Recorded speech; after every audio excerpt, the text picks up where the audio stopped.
उद्देश्य से यह तपस्या करने के लिए गया महाराज। जब यह तपस्या करने के लिए वन में गया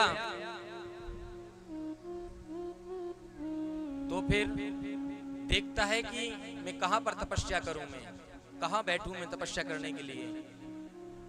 एक बट वृक्ष के नीचे बैठता है। जैसे ही बट वृक्ष के नीचे बैठते हैं तो वहां से तोते की आवाज आती है, राम राम। बहुत सारे तोते आ जाते हैं। अब हिरण्यकश्यप सोचता है सारे तोते आ गए, मैं कैसे भगवान की तपस्या कर पाऊंगा। मैं एक पेड़ से दूसरे पेड़, दूसरे पेड़ से तीसरे पेड़, तीसरे पेड़ से चौथे पेड़ जाता रहा, जाता रहा, जाता रहा, लेकिन उस दिन ये तपस्या में बैठा ही नहीं, समाधि में बैठा ही नहीं। और जब घर आया तो हिरण्यकश्यप की पत्नी कौन? कयाधु। जब कयाधु ने पूछा कि आप तो तपस्या करने के लिए गए थे, आप इतनी जल्दी क्यों आ गए? तब कहते हैं हिरण्यकश्यप कि मैं तपस्या करने के लिए तो गया था, लेकिन मैं जैसे ही वृक्ष के नीचे बैठता था तपस्या करने के लिए, उसी समय वहां तोतों की आवाज आती थी और वो नारायण नारायण कहते थे। जब वो नारायण नारायण कहते थे तो फिर मेरी जो तपस्या थी भंग हो जाती। बहुत सारे चिल्ला रहे हैं और क्या कह रहे हैं? वही नारायण नारायण नारायण। तो हिरण्यकश्यप की जो पत्नी थी कयाधु, कयाधु ने सोचा चलो कम से कम भगवान का नाम तो लिया है, नारायण तो कहा इन्होंने। अब उसने ठान लिया पत्नी ने कि मैं आज इनसे 108 बार नाम लेवा के ही छोड़ूंगी। और उठते बैठते कहती है, अच्छा आप तपस्या करने के लिए गए थे तो क्या हो रहा था वहां? बार बार कहते हैं वो कि मैं गया था तो वहां वो नारायण नारायण बोल रहे थे।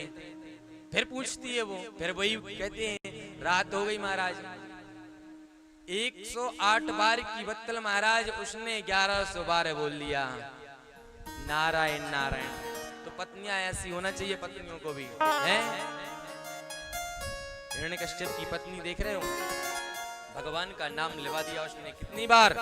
1100 बार। अब महाराज फिर से दोबारा जाता है तपस्या करने के लिए।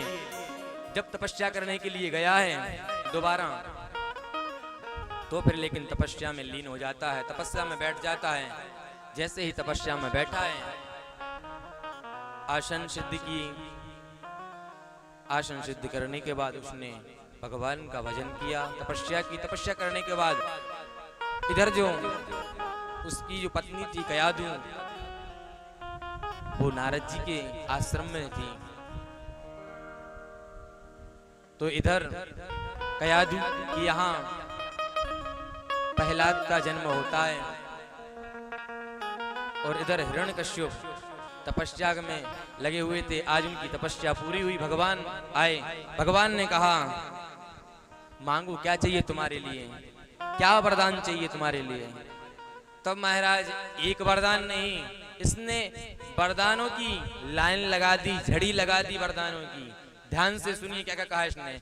ना मैं दिन में मरूं और ना मैं रात में मरूं, और ना मैं नर से मरूं और ना मैं नारायण से मरूं, ना मैं अस्त्र से मरूं और ना मैं शस्त्र से मरूं, और ना मैं अंदर मरूं और ना मैं बाहर मरूं, और आपकी बनाई हुई सृष्टि से मैं किसी से ना मरूं। तब ब्रह्मा जी कहते ठीक है, और ब्रह्मा जी वरदान देकर के चल देते हैं। इधर हिरण्यकश्यप आता है, सोचता है अब तो मुझे कोई भय नहीं है, मुझे कोई चिंता ही नहीं है, क्योंकि मैंने इतने वरदान मांग लिए। ना मैं दिन में मरूं, ना रात में मरूं, मैं सुबह मरूं, ना दोपहर में मरूं, ना मैं अस्त्र से मरूं, ना शस्त्र से मरूं, मैं ना सारे वरदान इसने ले लिए। अब ये सोचा कि अब मुझे बदला लेना चाहिए भगवान से, और बदले के उद्देश्य से आता है महाराज। तो इधर जब तक प्रहलाद जी महाराज बड़े हो जाते हैं, जैसे ही प्रहलाद जी महाराज बड़े होते हैं, अब ये सोचता है कि मुझे बच्चे को शिक्षा दीक्षा दिलवाना चाहिए। सभी का कर्तव्य रहता है बच्चों को शिक्षा दीक्षा देना। तो ये तो दैत्य था, तो दैत्यों की शिक्षा अलग रहती है। तो फिर ये ले गए कहां पर? संडामृग के यहाँ गुरु थे इनके संडामृग। संडामृग जी के आश्रम में लेकर के गए हैं और कहे हैं कि इसको बढ़िया विद्या सिखाना है इसको। तब संडामृग जी ने शुरू किया इसको विद्या सिखाना, और जब विद्या सिखाई है सिखाते आश्रम का नियम संयम में रहते हुए प्रहलाद जी महाराज काफी दिन हो गए। अब हिरण्यकश्यप ने सोचा कि मुझे जाना चाहिए पुत्र से मिलने के लिए। तो पुत्र से मिलने के लिए गए हैं कहां पर? आश्रम में, संडामृग के आश्रम में गए हैं। और जब पहुंचे हैं, पहुंचने के बाद देखते हैं कि प्रहलाद जी दूर खड़े हुए, जैसे पिताजी को देखा तो पास में आ गए। पास में जब आए हैं तो हिरण्यकश्यप ने पूछा है, अभी तक तुमने जो सीखा है उसमें से कोई अच्छी बात बताओ। जो अभी आपने सीखा है उसमें से कोई अच्छी बात बताओ मुझे। तब प्रहलाद जी क्या कहते हैं? तत्साधु मन्ये स्वरवर्य देहिना। महाराज कहा तत्साधु मन्ये स्वरवर्य देहिना, और कहने लगे कि आपने पिताजी पूछा है अच्छी बात के लिए तो मैं अच्छी बात ही बताता हूँ। बोले क्या? बोले कि भगवान की सेवा करना चाहिए, भगवान का नाम लेना चाहिए और दया करना चाहिए। तब तो हिरण्यकश्यप की खोपड़ी घूम गई। बोलने लगे मैंने तुम्हारे लिए इसके लिए भेजा था कि तुम ये शिक्षा ग्रहण करना। तब प्रहलाद जी कहते पिताजी आप ही तो बोल रहे हो कि अच्छा सुनाओ कोई, और अब आप बोल रहे हो कि ये शिक्षा कहाँ से? तब संडामृग जी को बुलाया। संडा जी मृग को बुलाया, कहा कि आपने मेरे पुत्र को कैसी दीक्षा दी है, कैसी शिक्षा दी है? ये तो कह रहा है कि साधु संतों की सेवा करना चाहिए, भगवान की सेवा करना चाहिए। तब संडामृग कहते हैं नहीं, मैं तो इसको ये चीज नहीं सिखाता हूं मैं। फिर बोले कहां से इसको याद आ गई? क्योंकि कहां याद आई तो मैं बता देता हूं। क्योंकि नारद जी के यहाँ कयाधु जो इनकी पत्नी थी हिरण्यकश्यप की, वो आश्रम में थी। तो नारद जी भजन करते थे, उसकी माँ भी भजन करती थी। तो कहते हैं महाराज, एक मिनट ध्यान से सुनिए आप सभी लोग, ध्यान देने वाली बात है। जब पेट में बच्चा हो ना, गर्भ हो जाओ, गर्भ से हो जाओ, तो भगवान का जितना हो सके उतना भजन करना चाहिए। यदि अच्छी संतान चाहिए तो, और अच्छी संतान नहीं चाहिए तो मत करना भजन। और अच्छी संस्कारवान बच्चे चाहिए तो भगवान का भजन करना, और जितना हो सके उतना कम खाना, और कितना जितना हो सके उतना कम खाना और अच्छा खाना। जैसे फल हो गए, फ्रूट हो गए, इनको खाना। ज्यादा दुनिया भर की चीज, ज्यादा तेल मसाले नहीं। यदि आपको अच्छी संतान चाहिए तो ज्यादा नहीं तो कम से कम 4 घंटे भजन करना। 9 महीने की तो बात है, लेकिन 9 महीने की बात है, लेकिन आपको वही बच्चा कहां से कहां पहुंचा देगा। यदि आपने 4 घंटे भगवान का भजन किया तो नियम से यदि आप लोग करोगे तो जो भी आपकी इच्छा है वो इच्छा पूर्ण वो आपका बेटा करेगा, आपको अपने हथेली पर रखेगा वो बच्चा। यदि आप ऐसा करोगे तो हर चीज का मुहूर्त रहता है, हर चीज का मुहूर्त से ही करना चाहिए। भगवान का भजन जैसे है तो भजन भी करना चाहिए, और जितना हो सके उतना कम बोलना चाहिए और ज्यादा बोलना भी नहीं चाहिए। जितना हो सके भगवान के भजन में बोलना चाहिए। यदि अच्छी संतान चाहिए तो कयाधु तो वहां आश्रम में थी, तो नारद जी भगवान का भजन करते थे। तो आप तो स्वयं जानते कि नारद जी तो बरहमेश क्या श्रीमन नारायण नारायण बोलते रहते हैं। तो वही उसको सारा चीज ज्ञान हो गया। किसको? प्रहलाद को। आश्रम में जब सारी चीज हो गई, आने के बाद संडामृग को डांटते हैं। हिरण्यकश्यप कहते हैं अब की बार मैं आऊंगा तो ध्यान रखना, अब की बार अच्छी बात जैसे ये बता रहे हैं ऐसे नहीं बताना चाहिए। संडामृग ने हाथ जोड़ा, बोला, कहा ठीक है, अब की बार मैं इसको बढ़िया शिक्षा दूंगा, ऐसी शिक्षा नहीं दूंगा मैं इसको।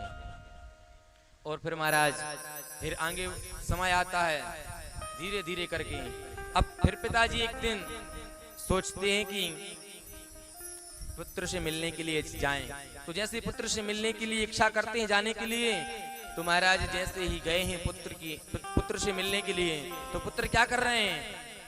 प्रहलाद जी महाराज कि सभी बच्चों को बुलाते हैं और कहते हैं तुमने अभी तक कोई खेल नहीं खेला है, इसलिए हम सब मिलकर के खेल खेलते हैं। बोले कौन सा खेल? बोले भजन वाला खेल। तो कौन सा? बोलो श्रीमन नारायण नारायण हरि हरि, श्रीमन नारायण नारायण हरि हरि, श्रीमन नारायण नारायण हरि हरि, श्रीमन नारायण नारायण हरि हरि, श्रीमन नारायण नारायण हरि हरि, श्रीमन नारायण नारायण हरि हरि, श्रीमन नारायण नारायण हरि हरि, श्रीमन नारायण नारायण हरि हरि, श्रीमन नारायण नारायण हरि हरि, श्रीमन नारायण नारायण हरि हरि, श्रीमन नारायण नारायण हरि हरि। और महाराज जैसे ही हिरण्यकश्यप पहुंचता है, पहुंचने के बाद देखता है कि सभी लोग मस्ती में झूमे हुए हैं, भगवान का कीर्तन कर रहे हैं, तब तक गुरुदेव आ जाते हैं और गुरुदेव का भी हाथ पकड़ लेते हैं और हाथ पकड़ कर क्या कहते हैं? श्रीमन नारायण नारायण, श्रीमन नारायण नारायण नारायण नारायण।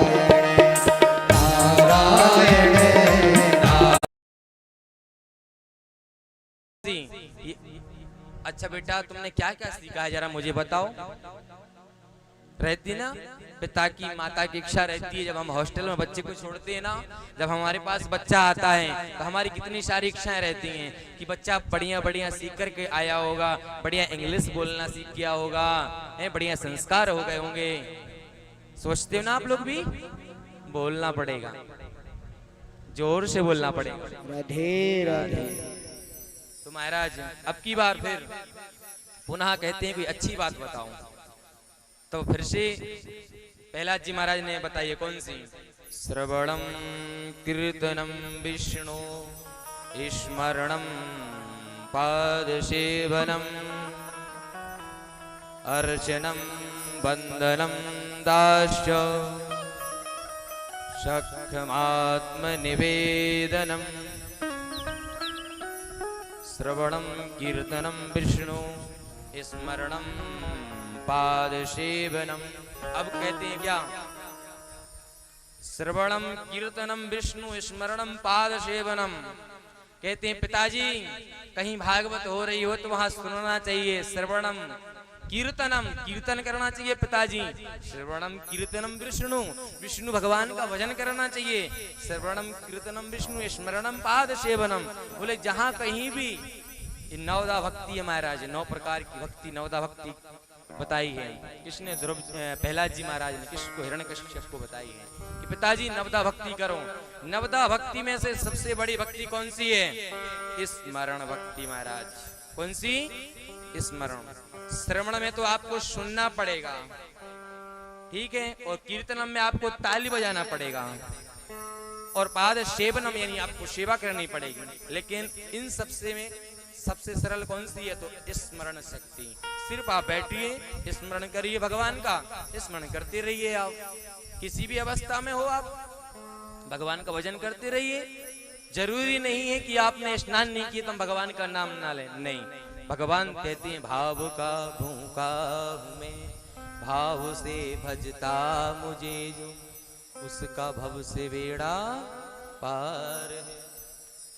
भगवान भाव देखते हैं आपके अंदर कैसे कैसे भाव हैं, और यही होता है। हिरण्यकश्यप को फिर से गुस्सा आया, कहा अब मैं तुझे नहीं छोड़ूंगा। तो जैसे ही कहा धड़ाम से गोद में से उठा करके बेटे को नीचे धड़ाम से पटक दिए। जब पटके हैं, पटकने के बाद बहुत प्रयास किया हिरण्यकश्यप ने कि ये दैत्यों की शिक्षा सीख जाए, लेकिन वो जितने उसके कनेक्ट में आते थे, जितने साथी थे, सबको भगवान का भजन ही सुनाते थे प्रहलाद जी महाराज। जैसी संगत वैसी रंगत, तो अपने जैसे सबको बना लेते थे। हिरण्यकश्यप बहुत डरने लगा कहीं ऐसा न हो महाराज ये बाद में हारे मुरलिया वाले ओ रे मुरलिया वाले, जीवन है तेरे हवाले।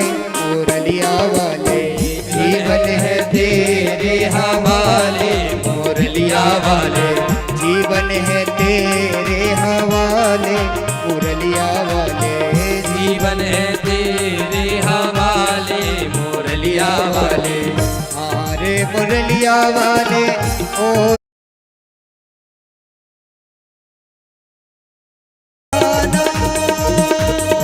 जीवन है तेरे हवाले। मुरलिया वाले जीवन है तेरे हवाले। मुरलिया वाले जीवन है तेरे हवाले। मुरलिया वाले जीवन है तेरे हवाले। मुरलिया वाले जीवन है तेरे हवाले। मुरलिया वाले श्याम। काफी प्रयास किया इसने, लेकिन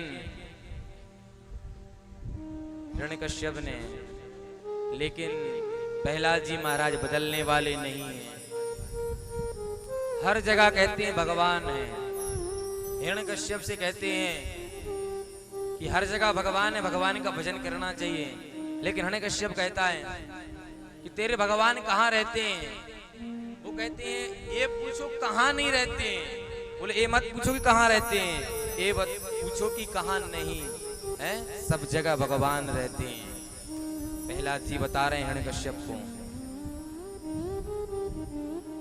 और जब महाराज बताते हैं इसने क्या क्या नहीं करवाया, सोचना जरा, ध्यान देना बातों पे आप लोग।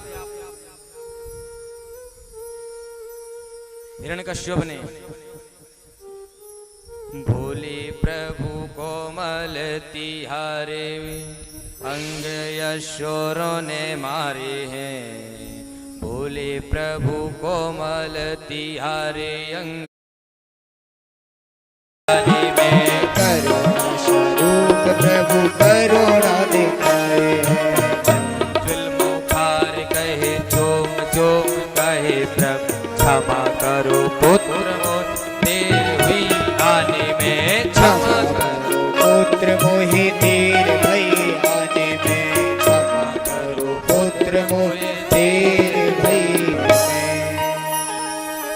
और महाराज फिर क्या होता है कि इसने अग्नि में जलाया, पर्वतों से गिराया, हाथी के पैरों से कुचलाया गया, अग्नि में जलाया गया।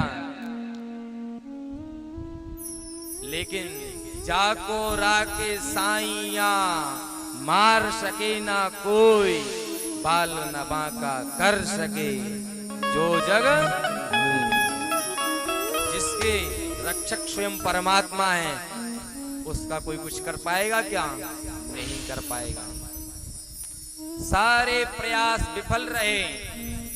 जब सारे प्रयास विफल रहे तब अपनी बहन से कहते हैं, हिरण्यकश्यप कहते हैं कि तुम्हारे पास कोई उपाय है? तो बोलती हमारे पास एक ऐसा चादर है जिसको ओढ़ करके मैं अग्नि में बैठ जाऊंगी, तो इसको मैं जला दूंगी और जो चादर मैं अपने आप ओढ़ लूंगी। और वही हुआ। चिता बनाई गई, लकड़ी रखी गई बहुत सारी, और उस पर क्या हुआ महाराज, होलिका को बिठाला गया। होलिका के पास जो चादर था उस चादर को होलिका ओढ़ करके बैठ गई और गोद में प्रहलाद जी को बिठा दी। लेकिन परमात्मा की लीला है, जैसे ही बिठालने के बाद क्या हुआ कि जो चादर था वो चादर हट गया और भगवान ने लीला की कि प्रहलाद जी महाराज को वहां से उठा लिया और प्रहलाद जी महाराज वहां से हट गए। कुछ भी नहीं हुआ और होलिका वहीं पर नमो नारायण है गए। बोले भक्त वत्सल भगवान की जय। तो फिर इसको क्रोध आया। अब यहाँ से महाराज क्रोध आ जाता है। इसको क्रोध आया और कहता है क्या तेरे भगवान हर जगह हैं? हाँ मेरे भगवान हर जगह हैं। बोले क्या तेरे भगवान इस खम्भे में भी हैं? बोले हाँ मेरे भगवान इस खम्भे में भी हैं। तो वहाँ चींटी चल रही थी खम्भे पर, पूरा लाल खम्भा था। और जैसे ही कहा कि मेरे भगवान इस खम्भे में भी हैं, हिरण्यकश्यप ने कहा कि तेरे भगवान इस खम्भे में यदि हैं तो जो गर्म करवाया गया था खम्भा, उस खम्भे में जैसे ही प्रहलाद जी को लगाते हैं, जैसे ही लगाए हैं एकदम से भयंकर गर्जना हुई, आवाज हुई। नरसिंह भगवान एकदम से गड़गड़ायो, खम्मा बड़बड़ायो, एकदम से आवाज हुई। आवाज होने के बाद महाराज वहां से नरसिंह भगवान आते हैं। नरसिंह भगवान जब प्रकट हुए, प्रकट होने के बाद प्रहलाद जी को गोद में ले लेते हैं। गोद में लेकर के दुलार करते हैं, लाड़ करते हैं। महाराज बताते हैं कैसे लाड़ करते हैं। एक गाय जैसे बछड़ा को चाटती है, इसी प्रकार नरसिंह भगवान लाड़ कर रहे हैं, दुलार कर रहे हैं। और क्या कह रहे हैं? मंजुल मुखार कहे चोम चोम कहे क्षमा करो पुत्र मोहे देर हुई आने में। क्षमा करो पुत्र मोहे देर हो आने में। क्षमा करो पुत्र मोहे देर हुई आने में। क्षमा करो पुत्र मोहे देर हुई आने में। क्षमा करो पुत्र मोहे देर हुई आने में। क्षमा करो पुत्र मोहे देर हुई आने में। मंजुल मुखार कहे चूम चूम कहे प्रभु क्षमा करो पुत्र मोहे देर हुई आने में। क्षमा करो पुत्र मोहे देर हुई आने में। क्षमा करो पुत्र मोहे देर हुई आने में। और आज भगवान स्वयं नरसिंह भगवान कह रहे हैं क्षमा करो पुत्र देर हुई आने में। अरे एक बार भगवान की बनकर तो देखो।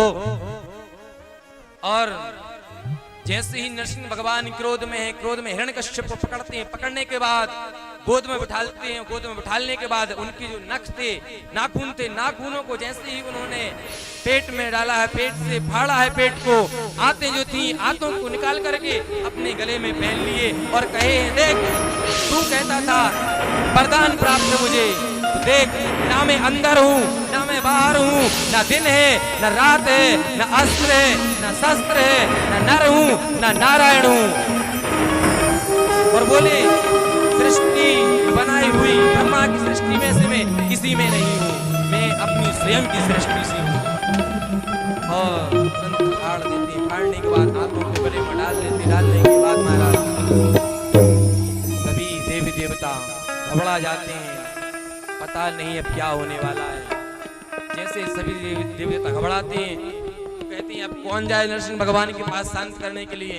तो लक्ष्मी जी को पहुंचाते हैं। जैसे लक्ष्मी जी थाल लेकर के आई हैं, जैसे ही लक्ष्मी जी ने देखा नरसिंह भगवान को कप गई, जैसे कपी हैं थाल भी अपने हाथ से छूट गई और एकदम से धड़ाम थाल भी गिर गई। अब तो नरसिंह भगवान क्रोध में थे। जैसे ही क्रोध शांत हुआ होने के बाद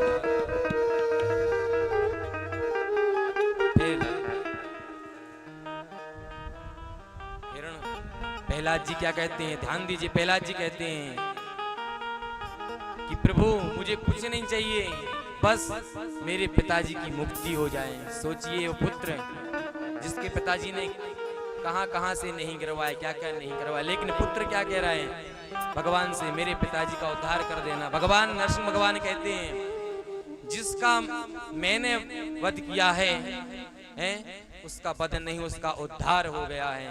बोले एक पीढ़ी नहीं तुम्हारी 21 पीढ़ी तर जाएंगी। और महाराज की